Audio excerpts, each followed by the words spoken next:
기도하겠습니다. 아버지 감사합니다. 이 시간 주님의 은혜를 간구합니다. 주님 우리에게 더욱더 은혜를 더하여 주시옵소서. 주님이 아덴 사람들이 철학과 세상 지식으로 교만하여 말씀의 복음의 사울의 전도에 반응하지 못하였습니다. 주님 우리는 어떠한지 돌이켜보길 원하고 우리를 조명하여 주시기를 간구합니다. 또한 베레아 사람들처럼 우리도 그렇게 우리의 중심이 주님을 향해 점점 더 나아가는 겸손한 마음이 될 수 있도록 은혜를 더하시는 시간 되기를 간구합니다. 성령님 저에게 말씀하여 주시고 우리 성도님들 한 사람 한 사람에게 말씀하여 주시옵소서. 감사드리며 예수님의 이름으로 기도합니다. 아멘. 네, 오늘 본문은 바울이 베레아에서 도망쳐서 실라와 디모데를 기다리는 중에 일어나는 사건입니다. 먼저는 바울이 거기서 우상이 가득한 것을 보고 화가 납니다. 얼마나 우상이 가득했으면 화가 났을까요? 바울이 다른 유대인들을 보고 화가 나지도 않았고 누군가를 보고도 화가 나지 않았는데 이 사람들이 우상을 만들고 우상들에게 섬기는 모습을 보고 화가 난 것입니다. 그러면서 참 놀라운 것은 이제는 회당과 장터에서 이제 날마다 복음을 전하기 시작합니다.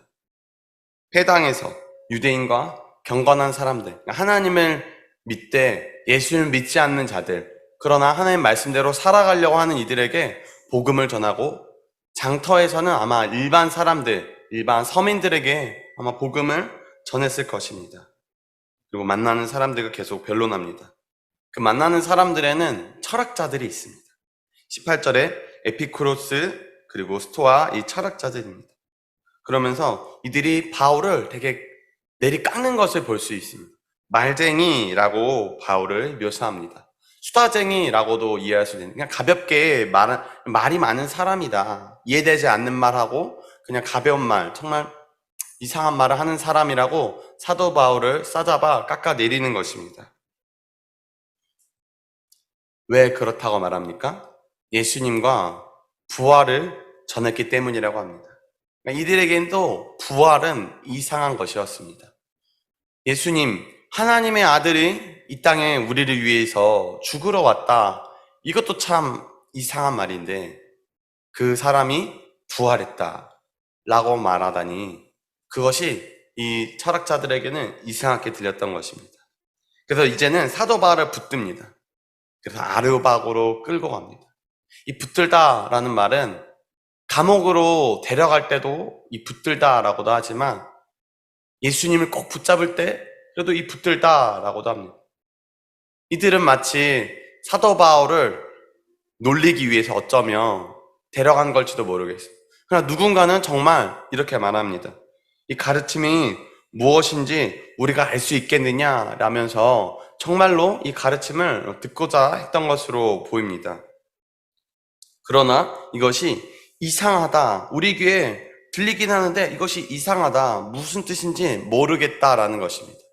여기 아레오바고는 일종의 고등법원이기도 하고 동시에 좀 집회 장소라고 이해하시면 될 것 같습니다. 지금 여기서 어떤 집회가 열렸고 혹은 사도 바울로 인해 사람들이 더 모였을 수 있다고 생각해 볼 수 있을 것 같습니다. 한번 상상해 보면 좋겠습니다. 나 혼자 타지에 가서 복음을 전합니다. 함께 팀으로 실라와 디모데와 전할 때도 있었지만 혼자 가서 복음을 전한다는 것, 저는 이 사도 바울이 개인적으로 참 존경스러운 것 같습니다. 얼마나 복음에 사로잡히고 얼마나 하나님을 향한 열심으로 화가 났으면 정말 담대히 나갈 수 있었을까. 계속해서 돌맞을 위기, 죽을 위기를 경험하는데 실은 그걸 피해서 또 이 아덴에 와 있지 않습니까? 근데 거기서 많은 이방인들 앞에서 어쩌면 또 유대인들과 경건한 사람들도 나와 있는 그 자리에서 또 예수 그리스도와 부활을 증거하는 것입니다. 우리도 이러한 믿음을 주시기를 간절히 간구합니다. 그래서 이제는 바울이 거기에 서서 말합니다. 아덴 사람들아, 너희를 범사에 종교심이 많도다. 종교심이 많다.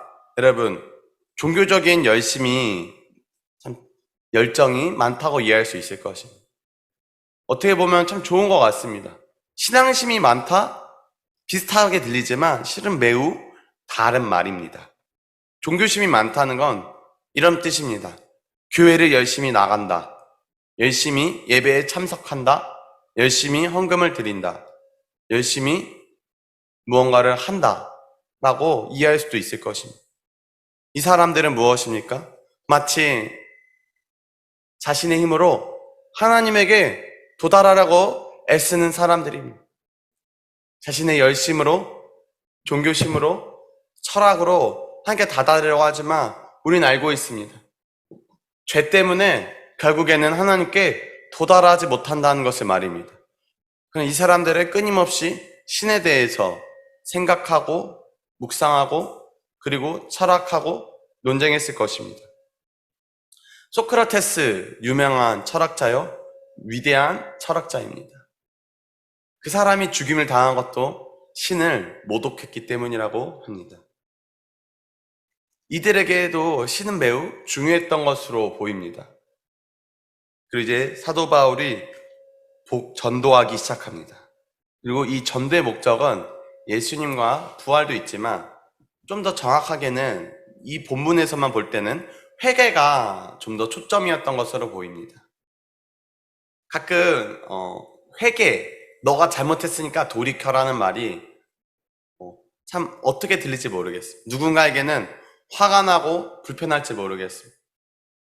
그래서 예수천당 불신주 그리고 노방전도를 하는 사람들을 보고 세상 사람들이 하도 욕하고, 그러니까 교회 사람들도 그분들을 향해서 욕하는 일이, 혹은 저렇게 할 필요 없다라고 하는 일이 요즘 벌어지고 있을지도 모르겠습니다.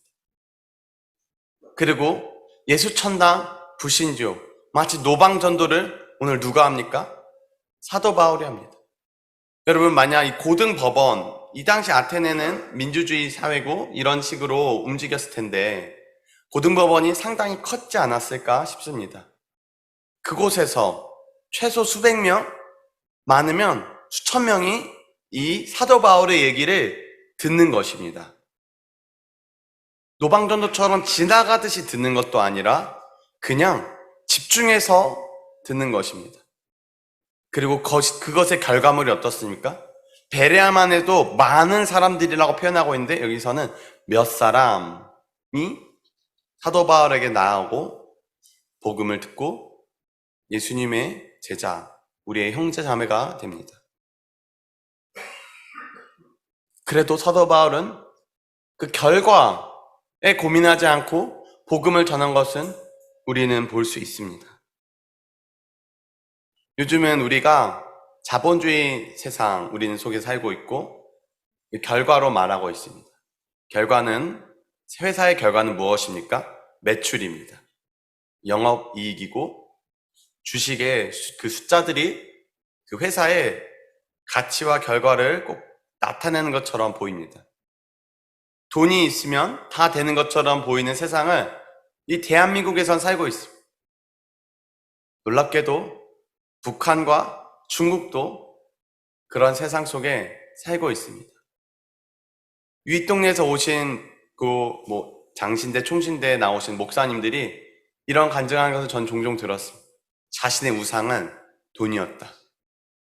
더군다나 요즘 북한에는 장마당 세대가 골치를 썩이고 있다고 합니다. 단속을 하고 장마당 세대가 이 서양 문물, 영화와 드라마를 보고, 거기엔 당연히 우리나라도 들어갈 것입니다.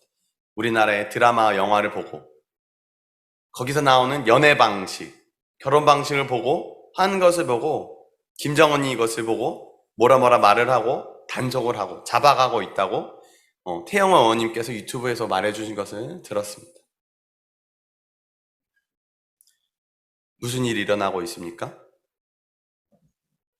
이 세상에서 돈으로, 세상 문물 속에서 우리는 살아가고 있습니다.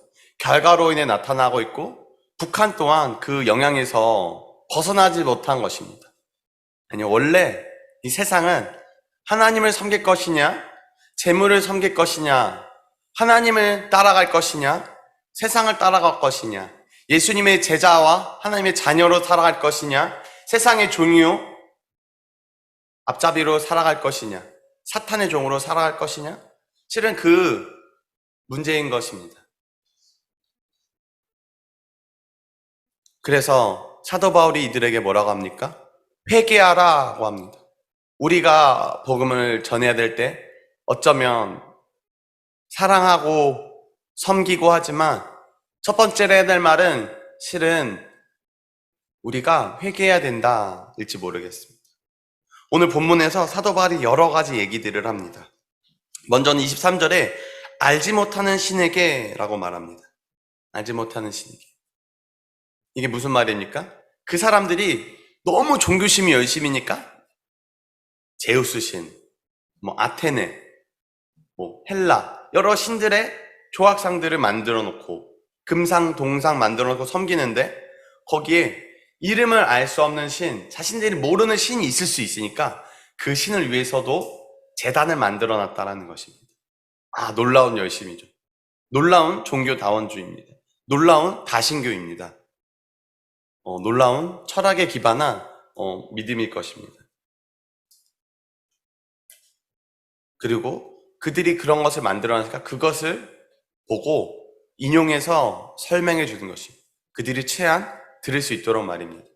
사도 바울의 참 놀라운 점은 유대인에게 맞춰서 복음을 전하고 헬라인에게 이방인에게는 이방인 그들의 각자의 문화에 맞춰서 복음을 전하는 것을 볼 수 있습니다. 사도 바울이 사울이라고 분명히 스데반을 죽일 때는 불렸는데 회심 이후에 어느 순간부터는 바울이라고 불립니다.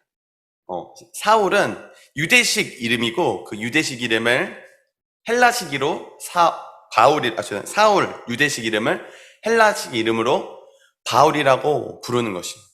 자신이 이방인들을 위해서 부름받았다고 믿으니까 자신을 이제 호칭하는 것을 바울이라고 부른 것입니다. 이방인들을 위해서 말입니다. 여러분의 이름을 항상 어떻게 표기하십니까? 한글로 표기하지 않습니까? 이것을 러시아에 가면 러시아 말로만 항상 한국에 있는데도 러시아 이름으로 자신의 이름을 쓰는 것이고 영어권의 선교를 간다면 자신의 이름을 영어 이름으로만 항상 한국에서도 쓰는 것과 비슷하다 생각하면 좋겠습니다. 놀랍죠? 계속 맞추는 것입니다. 마치 예수님께서 이 땅에 오셔서 우리를 위해 죽으신 것처럼 하나님의 말씀을 우리가 알아들을 수 있는 말로, 언어로 말씀해 주신 것처럼 말입니다. 예수님이 성육신 하신 것처럼 우리에게 맞춰주시고 낮춰주신 것처럼 이 사도 바울도 그렇게 예수님을 위해서 그 부활을, 복음을 증거하기 위해서 그렇게 하고 있는 것입니다. 그러나 이게 참 어려운 것 같습니다.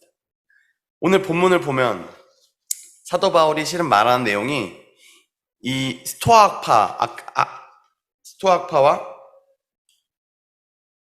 에피쿠로스 학파 이들을 대놓고 이 헬라 철학에 대해서 대놓고 반대하는 내용을 전하는 내용입니다.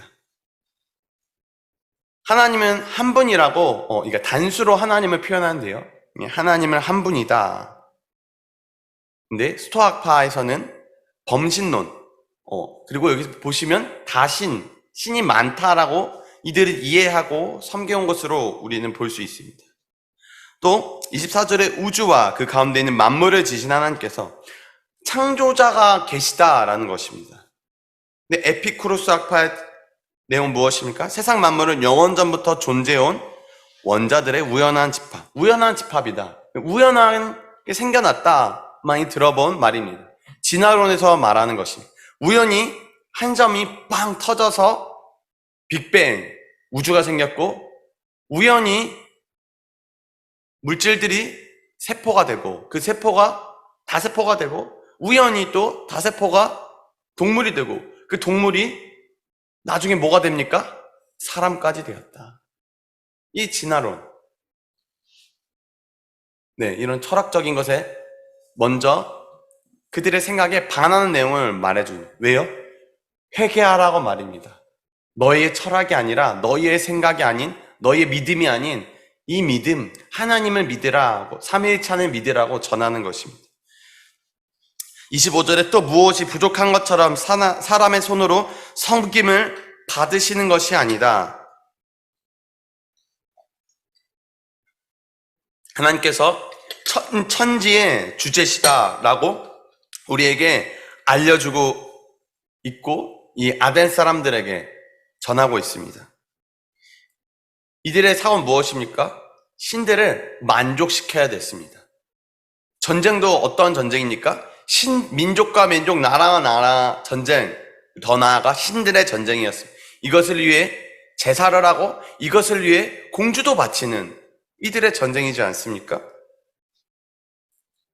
하나님이 신이란 존재가 우리의 희생 제사를 통해서 행복을 누리고 만족할 수 있고 더 나아가 우리의 손으로 그 신을 만들 수 있다.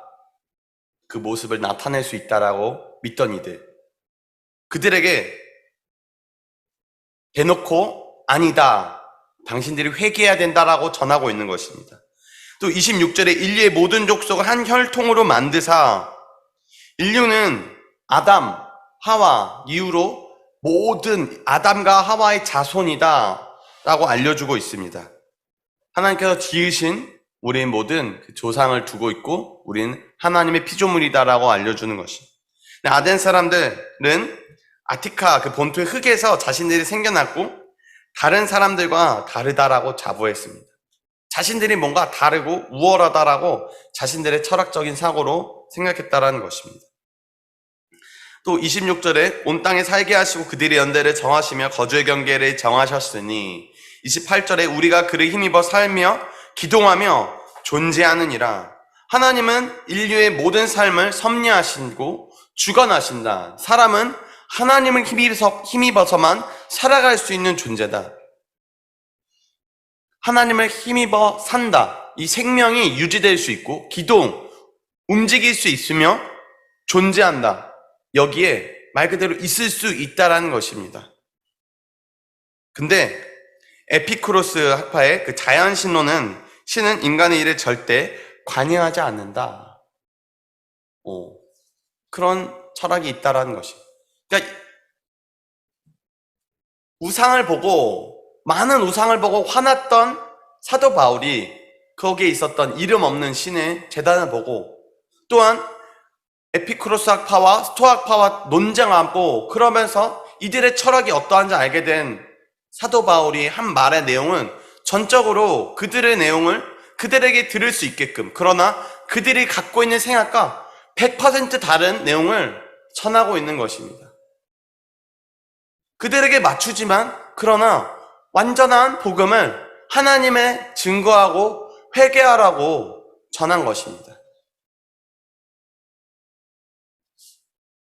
이것이 참 어려운 것 같습니다. 첫 번째로 어려운 것은 사람의 마음이 교만하기 때문인 것 같습니다. 여러분 요즘 전도해 보셨습니까? 친구들에게 전하고 길 가다가도 전해보면 예수의 길 가던 사람들이 이렇게 설문이나 하거나 이렇게 웃으면서 다가가면 누군가는 굳어서 대하기도 하죠. 누군가는 웃으면서 대하기도 합니다. 근데 예수의 예자, 교회의 교자 나온 순간 됐어요. 가세요. 정말 놀랐습니다. 그리고 어떻습니까? 친구들에게 전하면 저는 두 얘기 중에 한 얘기를 듣습니다. 여러 얘기를 듣지만 내가 믿으려고 했지만 믿어지지 않더라. 한 명은 유물론적이고 쾌락주의적인 그냥 이 땅에서 살면 만족해서 살아가는 것을 듣게 됩니다. 전자는 마음이 힘들고 하나님을 의지하려고 하지만 믿어지지 않는다더라 하고 있어서 계속 기도 중이고 제 친구 진짜 얘기입니다. 후자는 과학을 공부하고 생명과학을 공부하는 친구입니다. 그 친구는 진화론에 입각해서 생각하고 있고 유물론, 영적인 것은 없고 이 땅에서의 삶이 끝이다라고 생각하는 친구인 것입니다. 전자보다 후자가 좀 더 어려운 것을 보게 됩니다. 그러나 우리가 그런 교만함 앞에서도 복음을 전해야 되고 그 영혼들을 위해서 기도해야 될 것입니다. 북한에서 온 분들은 어떻습니까? 주체자상, 주체주의. 내가 사람은 주체적으로 자신의 삶을 계획하고 살아갈 수 있고 그걸 가능한 힘이 있다. 그걸 가능케 힘 준 분이 그분들, 네, 그 세 분, 네, 그 세 분들, 죽으신 분들, 네. 그러나 정치적 생명력, 뭐 여러 이상한 정말 자신들의 철학을 또 만들어낸 것입니다. 심지어 그 철학과 그 시행 규칙 그런 내용이 얼마나 우리의 믿음, 우리의 신앙의 모습과 비슷합니까? 참 어렵습니다. 장군님이 실은 신이 아니다라고 말하면 총살 당할 수 있는 곳, 돌 맞을 수 있는 곳, 그곳 아닙니까? 또 어려운 것이 있습니다. 다음 세대를 보면 어떻습니까? 스마트폰에 생각이 빼앗깁니다. 뭐 누구는 막 어떤 분들 막 베리치 뭐 이런 거 거창한 것들 말씀하시고 그런 분들도 있는데 그냥 스마트폰 아주 사탄의 강력한 무기입니다. 어찌나 강력한 무기인지 모르겠어요. 그것에 누구도 넘어집니까? 우리도 넘어질 수 있습니다. 이 넘어진다라는 게 거창하게 예수님이 하나님이 아니다, 하나님의 아들이 아니다, 안 믿겠다 이런 수준이 아닙니다. 우리의 시간은 우선순위가 어디를 향하게 되느냐? 예배를 끝나면 어떻게 되는지 아십니까? 예배 전에 핸드폰을 걷습니다. 예배를 끝나면 아이들은 핸드폰부터 켭니다. 수련회 때 수련회 동안 핸드폰을 보지 않기로 하면 수련회 끝날 때 핸드폰을 차에서 안 주고 교회 가서 주려고 하면 화를 내기도 합니다. 아이들이 핸드폰에 이미 빠져 있는 것입니다. 아이들은 가수, 여자팀, 남자팀들을 어찌나 좋아하는지 모릅니다. 명칭이 무엇인지 아십니까? 아이돌입니다. 아이돌, 영어로 IDOL, 한글로 우상입니다. 놀랍죠? 아이들의 우상. 그것이 전부일까요? 드라마는 어떻습니까? 되게 재밌는 것을 봅니다. 북한에서 온 친구들 얘기를 들어보면 거기서부터 봤다. 이 드라마 봤다. 어떤 친구는 어떤 친구한테 들은 말로는 자기는 가장 처음 본 게 꽃보다 남자. 예전에 또 여자의 두 아이랑 같이 같은 지역에서 온 청소년 윗동네 친구랑 밥을 먹으면서 얘기를 하는데 신나게 자신들이 북한에서 본 드라마 얘기. 어찌나 신나게 하는지 모르겠어요. 한국에 오면 어떻습니까? 요즘에 어떻습니까? 왓챠. 위대한 아주 기술입니다. 돈 조금 내면 원하는 대로 영화를 볼 수 있는 그런 기술들. 왓챠만 있을까요? 여러 회사들이 계속해서 만들고 있습니다. 좀 무서워서 구독 안 했습니다. 네. 쿠팡도, 여러분 쿠팡도 이건 말씀 안 드리겠습니다. 혹시나 누군가 넘어지실까봐. 네. 계속해서 사람들은 그것을 만들고 있습니다. 게임 광고 문구가 뭔지 아십니까? 중독적인 게임이다. 여러분, 중독은 좋은 것입니까? 마약 중독, 알코올 중독, 가정을 파괴시키는 그것들, 그 개인을 나락으로 떨어뜨리는 것. 근데 그 홍보 문구가, 게임의 홍보 문구가 중독적인 게임이다가 홍보 문구입니다. 우리 아이들에게 중독은 나쁘고 좋고 이전에 그냥 자신들의 이 무료하고 무가치하고 심심하고 할 일 없을 때 더 잘 달려줄 수 있는 거 실제 모르겠습니다. 요즘에 그 클럽이 어디의 클럽? 이 대한민국 클럽에 마약이 퍼지고 있는 것이. 얼마 전에 많은 일들이 있었지만 어떤 사태들이 있었지만 덮여지는 것, 그것이 어떻게 더 파헤쳐지지 않았는지 모르는 일들도 우린 보았습니다.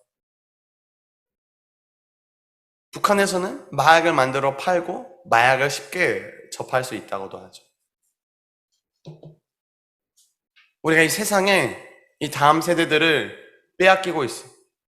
그런 아이들일수록 이 복음 앞에 더 단단하게 반응한 것을 보게 됩니다. 오늘 본문에서 마치 이 아덴 사람들이 자신들의 철학에, 그리스 철학에 강하게 잡혀있던 건 말입니다. 인본주의를 한번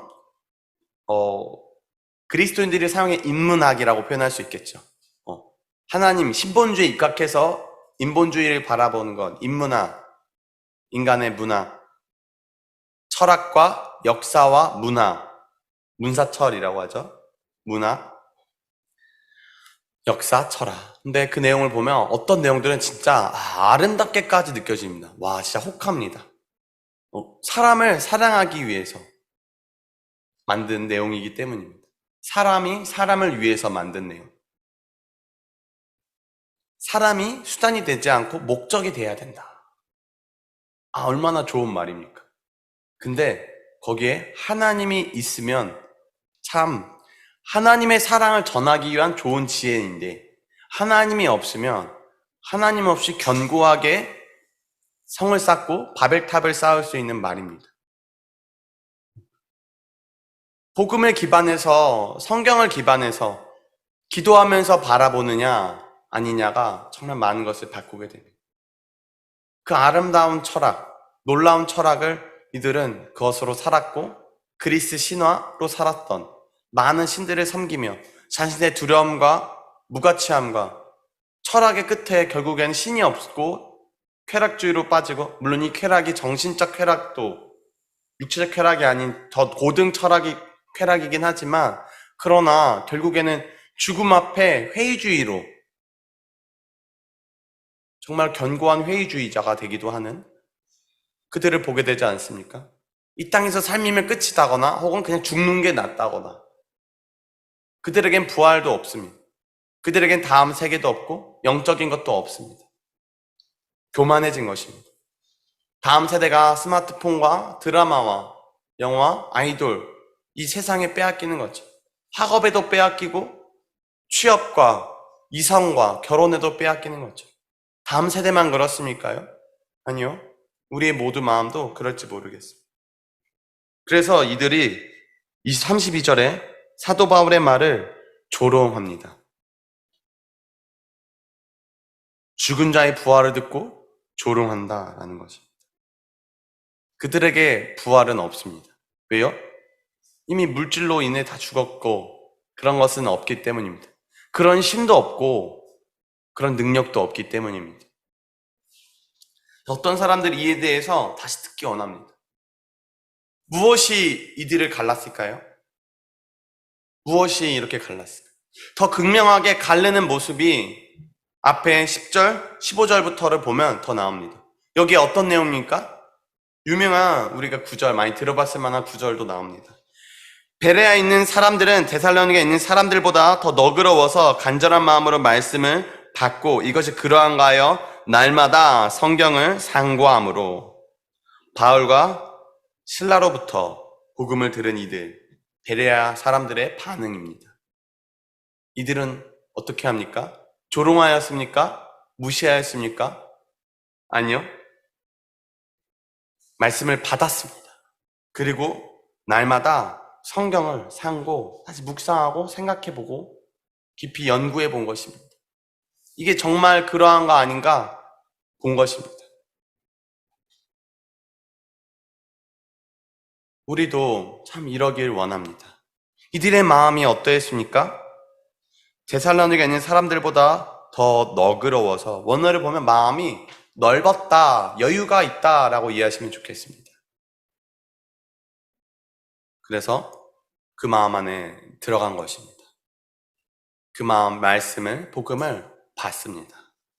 전 이거 보면서 네 가지 밥 비유가 생각났습니다. 마가복음 4장에서 예수님께서 바닷가에서 가르치시면서 말씀하십니다. 여러 가지 비유로 가르치시니 그 가르치시는 중에 그들에게 이르시되 들으라. 씨 뿌리는 자가 뿌리러 나가서 뿌릴새 더러는 길가에 떨어짐에 새들이 와서 먹어버렸고, 더러는 흙이 얇은 돌밭에 떨어짐에 흙이 깊지 아니함을 곡 싹이 나오나 해가 더 둔 후에 타서 뿌리가 없으므로 말랐고, 더러는 가시떨기에 떨어짐에 가시가 자라 기운을 마감으로 결실하지 못하였고 더러는 좋은 땅에 떨어짐에 자라 무성하여 결실하였으니 30배나 60배나 100배가 되었느니라 하시고, 이들의 복음을 받는 자의 마음을 예수님께서 비유로 말씀해 주시는 것입니다. 길가에 떨어졌습니다. 와서 새가 주워 먹습니다. 예수님께서 이 내용에 뭐라고 말해 주십니까? 말씀을 들었을 때 사탄이 즉시어서 그들에게 뿌려진 말씀을 빼앗는다라고 하십니다. 길가 어떻습니까? 많은 사람이 다닙니다. 길이 처음에 어떻게 생겼을까요? 차를 타고 다니다 보면 너무 신기하지 않습니까? 옛날 같았으면 말 타고도 며칠이 걸릴 거리에 우리는 몇 시간이면 갈 수 있는 세상을 살아가고 있습니다.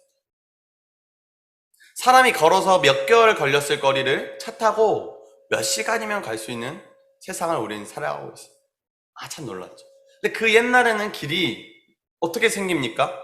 로마는 직접 길을 깔았지만 그 이전에는 어땠습니까? 논밭에 있는 길은 어떻게 생깁니까? 농사를 짓고 지금처럼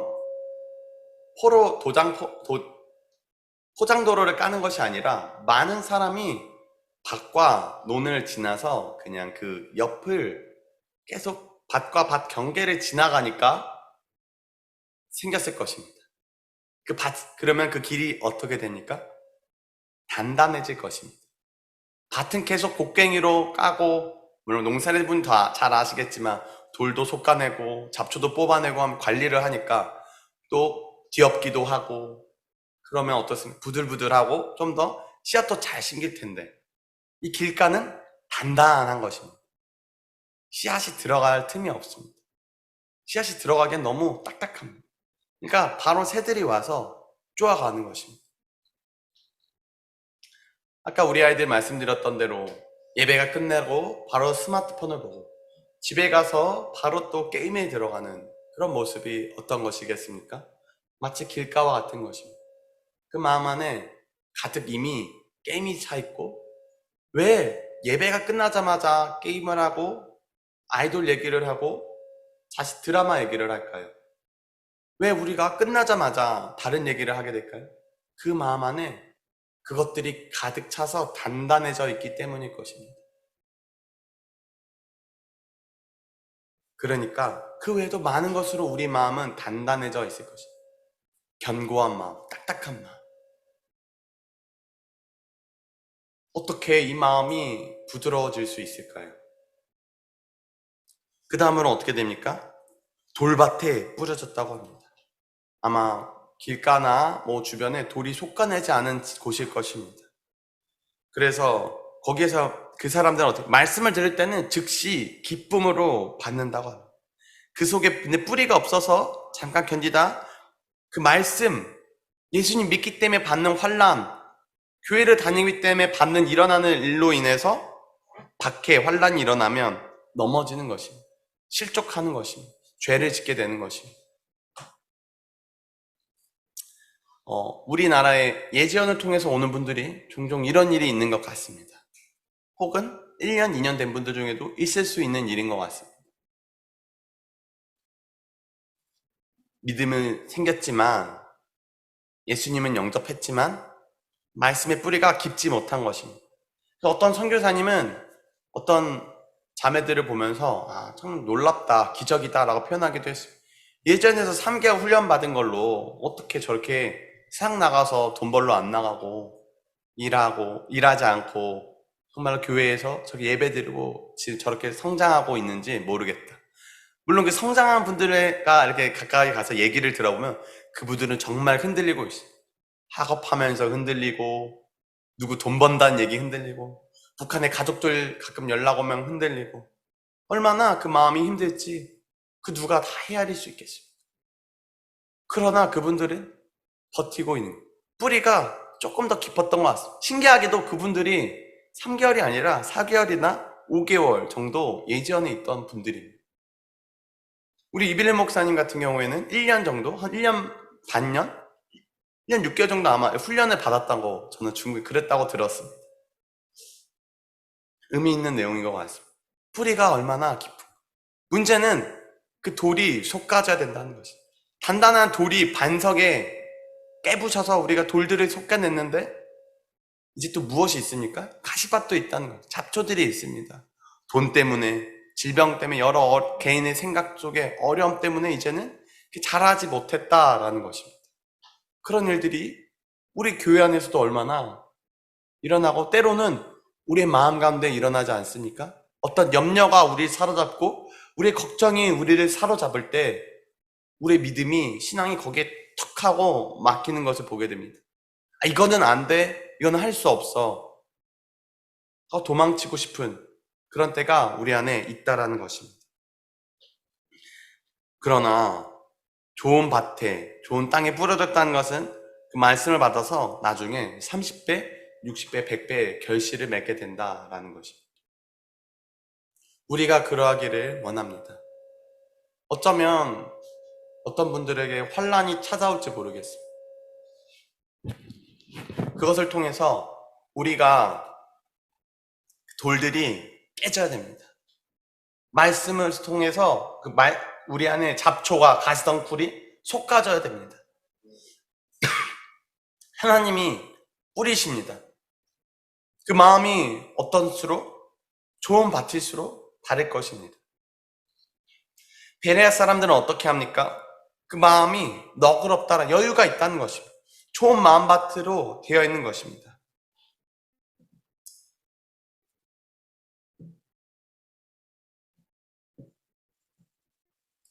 여기 보면은 간절한 마음으로 말씀을 받았다라고 합니다.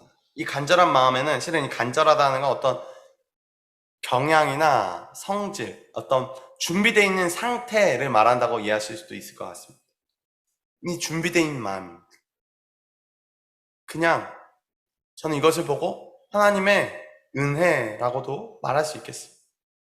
때로 우리의 마음도 우리가 어떻게 못할 때가 있지 않습니까? 내 마음을 바꾸고 싶은데도 안 될 때, 정말 저 영혼을 위해서 울어도 내가 무엇을 아무리 많은 걸 사주고 만들어주고 먹여주고 입혀주고 해도 그 영혼이 바뀌지 않는 것을 우리는 볼 때가 있어요. 저는 저를 보면서 너무 신기합니다. 영혼들을 섬기고 우리 아이들을 위해 기도하고 복음을 전하지만 우리 어떤 아이들은 정말로 저를 울게 만들고 하나님 이 영혼을 어떻게 해야 됩니까? 지금 내가 무엇을 해야 됩니까? 라고 기도하게 됩니다. 근데 도대체 나는 어떻게 예수님 믿게 됐지? 기적입니다. 정말로 은혜라고 말할 도리가 없습니다. 이 베레아 사람들이 그 은혜로 말미암아 여기서 이제 그러한가, 정말로 예수 그리스도가 진짜인가, 정말 부활이 참인가, 정말 우리가 그 믿음으로 살아가야 되는가, 날마다 상고한 것입니다. 의인이 말씀을 주야로 묵상한 것처럼 말입니다. 예수님을 믿게 된 사람들, 예수님 믿은 사람들이 말씀을 날마다 상고한 것입니다. 그래서 나중에는 이 사도 바울을 보호하고 이제 사도 바울 없이도 아마 그들이 자라갔을 것입니다. 사도 바울을 피신시켜준 사람들이 바로 이들 아닙니까? 그러나 아덴에서는, 그러나 놀랍게도 그 교만한 그 아덴에서도 참 놀랍게도 몇 사람이 그를 가까이하여 믿으니, 이것도 참 기적입니다. 이 대한민국에도 이 기적이 일어나고 있습니다. 지금도 우리 가운데도 이 기적은 일어나고 있습니다. 바로 우리를 보고 내가 회개한 것을 보면 알 수 있지 않습니까? 내가 참 교만했는데, 내가 예수를 믿게 됐는데 저 사람도 믿을 수 있지 않겠습니까? 그래서 아레오바고 관리 디오누시오와 다말이라 하는 여자, 또 다른 사람들도 있었더라. 정말 소수였던 것 같긴 합니다. 그러나 그곳에도 예수님을 믿고 구원받아야 될 사람들이 있었다라는 것입니다. 복음을 전하면 우리의 마음은 어떠할까요? 우리 가족들은 어떠할까요? 우리 친구들의 마음은 어떠할까요? 우리 이 구로구, 이 서울에 살아가는 사람들의 마음은 또 어떠할까요? 우리 북한 땅에 우리 북한의 우리 고향 사람들, 우리가 기도하고 있는 우리의 사람들은, 우리가 복음을 전할 그 사람들의 마음은 어떨까요? 길가일까요? 심지어 단단한 다리로 가득 차 있을까요? 돌밭일까요? 아니면 가시덤굴로 가득 차 있을까요? 하나님, 우리가 기도하면 좋겠습니다. 주님, 우리를 긍휼히 여겨주시옵소서. 나의 마음을 경작하여 주시고 우리 대한민국을 경작하여 주시고 북한을 경작하여 주시옵소서. 통일이 돼도 끝이 아닙니다. 정말 복음으로 그 영혼들이 돌아오지 않는다면 우린 더 큰 비통함에 들어갈지 모릅니다. 그들이 더 돈을 향해 더 치닫게 되고 더 성공을 향해 살아가게 되며 우리 다음 세대들이 지금 어려움을 겪는 것처럼 스마트폰과 드라마와 아이돌에 지금도 간부들 속에서 장마당 세대 간부들이 BTS 춤을 춘다고 기사가 또 나지 않습니까? 이미 사탄도 일하고 있습니다. 그러나 하나님도 지금도 역사하고 계십니다. 사도 바울이 설교했던 것처럼 하나님께서는 천지의 주인이시고 지금도 우리를 주관하고 계십니다. 북한의 주인이시고 우리의 주인이십니다. 함께 이 시간 하나님, 우리는 바칩니다. 하나님께서 농부시오니 우리를 경작하시옵소서. 우리는 포도나무 가지입니다. 농부이신 아버지께서 우리를 깨끗하게 더 하여 주시옵소서. 우리를 간절한 마음, 그 준비된 마음을 우리에게 허락하여 주시옵소서. 우리와 우리의 가정과 이 나라 민족과 온 열방에 허락하여 주시옵소서. 같이 기도하시겠습니다. 주여!